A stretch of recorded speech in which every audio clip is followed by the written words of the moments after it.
Hello friends, வணக்கம். Welcome to my channel. நாம் இப்போ பார்க்க போகிற ரெசிபி என்னென்னா, ஒரு ஹெல்த்தியான பாசிப்பயிறு பாயாசம் எப்படி செய்கிறதுன்னு பார்க்கலாம். அதுக்கு முன்னாடி இந்த சேனலை நீங்கள் இன்னும் சப்ஸ்கிரைப் பண்ண ப்ரெஸ் பண்ணிவிடுங்க. கூடவே இருக்கிற பெல் ஐக்கான் கிளிக் பண்ணிங்கன்னா லேட்டஸ்ட் நோட்டிஃபிகேஷன் உங்களுக்கு கிடைக்கும். ஃபஸ்ட்டு நம்ம பாசிப்பயிரை ஒரு அரை மணி நேரத்துக்கு ஊற வச்சுக்கலாம். எடுத்துருக்கிற அளவு பார்த்திங்கன்னா ஒரு டம்ளர் அளவுக்கு, ஒரு சின்ன டம்ளர் அளவுக்கு நான் எடுத்திருக்கேன். இப்போ இந்த நல்லா கழுவி ஊற வச்ச பாசிப்பயிரை நாம் நல்லா விசில் விட்டு நல்லா வேக வச்சு எடுத்துக்கணும். நான் 1 கப் அளவுக்கு தண்ணி சேர்த்துருக்கேன். அதில் ஒரு 1/4 டீஸ்பூன் அளவுக்கு உப்பு இந்த ஸ்வீட்டோட டேஸ்ட்டை உங்களுக்கு என்ஹான்ஸ் பண்ணி கொடுக்கும்.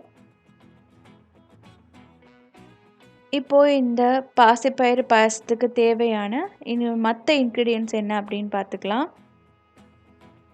இப்போ நான் நல்லா பொடிச்ச வெல்லம் எடுத்திருக்கேன். ஒரு 10 முந்திரி பருப்பு எடுத்திருக்கேன். கிஸ்மிஸ் பழம் இருந்தால் நீங்கள் அதையும் சேர்த்துக்கோங்க. இந்த வெல்லம் உங்கள் டேஸ்ட்டுக்கு தகுந்தாப்புல கூடவோ குறைச்சிக்கவோ நீங்கள் செஞ்சுக்கலாம். அப்புறம் ஒரே ஒரு ஏலக்காவை நல்லா பொடி பண்ணியிருக்கேன். இப்போ பார்த்தீங்கன்னா பாசிப்பயிறு ஒரு 6-7 விசில் விட்டுட்டேன். நல்லா வெந்துருச்சு. இதை அந்த பருப்பு கடையிற மத்த வச்சு ஒரு நல்லா கடைஞ்சி வச்சுக்கோங்க.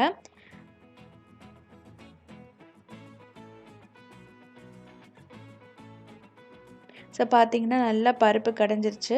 இப்போ மறுபடியும் நம்ம அடுப்பை ஆன் பண்ணிக்கலாம். நல்லா அடுப்பை ஆன் பண்ண பிறகு இப்போ நான் 1 கப் அளவு இருக்கிற வெல்லம், அந்த பொடிச்ச வெல்லத்தை சேர்த்துருக்கேன்.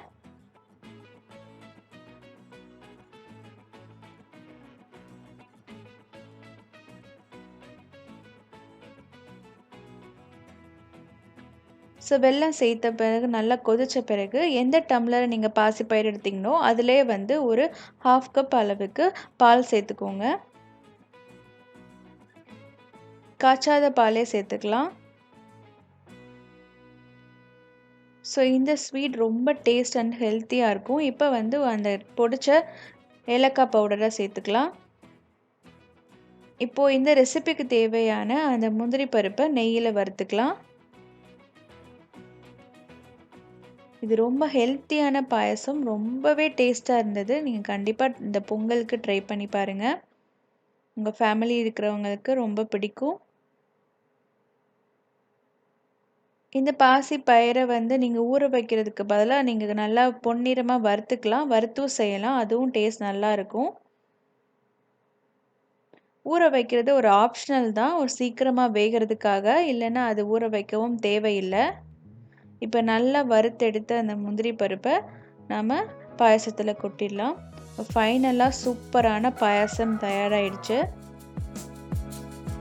ஸோ எப்போயுமே பால் பாயசம், சேமியா பாயசம் செய்கிறதுக்கு இந்த மாதிரி பாசிப்பயிரில் பாயசம் செஞ்சு பாருங்கள். டேஸ்ட் ரொம்பவே நல்லா இருந்தது.